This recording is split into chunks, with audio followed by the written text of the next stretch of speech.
Hello and welcome back to the Veg Garden. So in today's video I'm going to be talking about seeds. I'm going to do a bit of a guide to seeds. So to start off, where do you get your seeds to start with? So I'm in the UK, so there's a few seed suppliers that I use. There's Seaspring Seeds. Now Seaspring Seeds kindly gifted me some seeds to show on YouTube. But I have bought their seeds in the past with my own money, and they were amazing. Yeah, I just really like their seeds.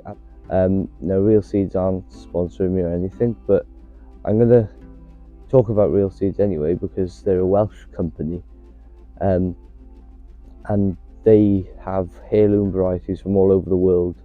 They're a really good company actually, and good seeds, good quality seeds. Then we've got Seeds to Suit. Now, this is my first year using Seeds to Suit. They have sent me some free seeds to try.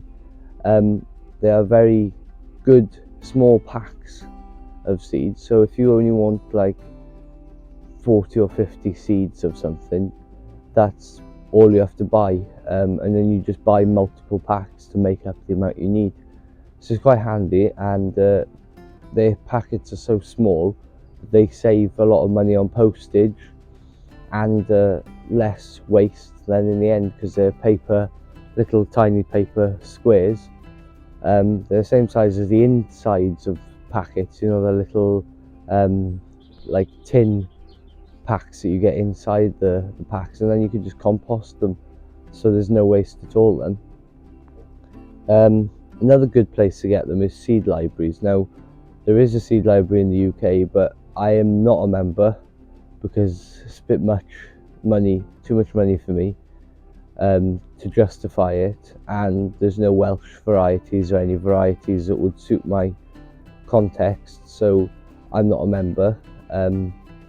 But I'm sure there are good seed libraries. I'm sure there's many seed libraries that have a bit more of a reasonable admission fee. And also seed swaps. These could be a really good way of getting hold of local heritage seeds, because they're the type of seeds that sort of go under the radar in many, big commercial seed savers and seed companies rather. So now we move on to starting seeds, and that's why I'm stood next to a hotbed. So this hotbed is comfortably sitting at 42 degrees Celsius. It was made 2 days ago, and it's already warm enough just under this layer of shavings that you wouldn't want to keep your hand in there too long. So it's nice. So to start seeds off, ideally you want a hotbed. That is the best possible start to seeds, is a nice warm environment. If you haven't got the space or the materials to build yourself a hotbed, you could opt for an electric propagator. Now, I have bought one of these. Cost me £20 odd, and it's just a windowsill propagator, and it takes the half trays. You could put these trays on it, but it takes a little quarter one, sorry. And they're quite good for starting tomatoes and peppers off. That's where all mine start, in the house on the electric propagator. There's many different terms that are used in seed starting, and some of them can be quite difficult to understand. So one of them is stratification. Now this just means that you're changing the temperature of the seed's environment. So some stratifications need warmth then cold, others need cold then warmth. So for example of warmth then cold, there's this little pot here that I've buried, and it's just got hops in it, hop seeds, and they need 2 to 3 weeks of warmth before 4 to 6 weeks of cold. Now I should have sown these back in autumn, so then the 4 to 6 weeks of cold would have been the winter, but I didn't get the seeds till midwinter, so Next best thing is stick them in the hotbed for a few weeks and then stick them in the fridge. So the next section is seed saving. So I think it's important that everybody saves a few seeds, because it increases your self-sufficiency and your resilience as a gardener. So it means that you don't have to rely on the big companies all the time, and especially nowadays when they're cutting back on a lot of the varieties. If you're saving seeds from that variety, maybe one day if the seed company cuts that variety out of their listing and no other person or not many other people have been saving the seeds, then all of a sudden you've got a seed that is rare in a way, because if the seed company pulls out of selling them and everybody just sows them all and doesn't think of saving them, and you've been the only one saving them, then that variety's gone from a commercial to a rare variety in a few, it could go for a few years, 2-3 years, and the variety could become rare. So it's important that everybody saves a few varieties, just to keep that gene pool open. It's quite important as well for yourself, because it saves a lot of money actually. If you are interested in seed saving, there are 2 good books that I'd recommend. These are the type of books you just flick to the page you need. They're not really like a storybook where you read through them all. You've got Back Garden Seed Saving by Sue Stickland, and also The Complete Guide to Saving Seed by Robert Gow and Cheryl Morgow. That's quite a big book actually, and it's got like trees, fruits, nuts, ornamentals, herbs, vegetables, you name it. And it shows you exactly how to save the seeds, what processes the seeds need to germinate, whether the seed will come true to type for that plant or not. So it's a really good book actually, and quite interesting if you want to save seeds from like an apple tree or something. It'll tell you a good guide to tell you how to do it. And then the Back Garden Seed Saving, that's more in-depth per vegetable. So yeah, it's quite a good 2 little books there for seed saving. So another topic in this guide I'll be talking about today is seed breeding. Now, don't be discouraged by breeding as seeds, because it's not that difficult, really. If you're just after 1 or 2 traits, it's easy enough to selectively breed different plants together, different varieties, and you get hybrids, and then you get an F1. That's how you get F1s, is 2 different varieties crossing. And then it means you have to do what everybody tells you not to do and save seeds from an F1, and then you get F2s, and these F2s will be genetically different to the F1, but they'll be similar to the 2 varieties you started with. Not the same, but similar. They throw aspects back of each parent. Then you pick a line. So in your F2s you'll get very different results. So say you've bred a yellow cherry tomato and a purple beefsteak together to get a yellow beefsteak.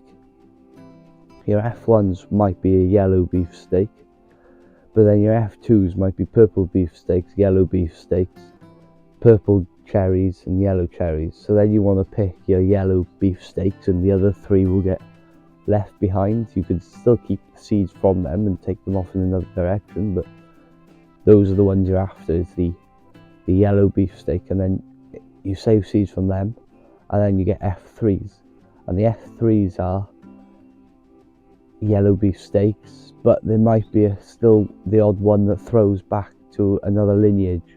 So you might get a purple beefsteak, so you want to not keep seeds from that one. You want to keep saving seeds from the yellow beefsteak until you eventually get your yellow beefsteak, and then it will become a stable variety. Once year on year it is throwing yellow beefsteak. But as far as personal gardening is concerned, you could save seeds from your F1 hybrid that you've crossed yourself and grow F2s out, and you could eat all the tomatoes, no problem, and you just save seeds from that one.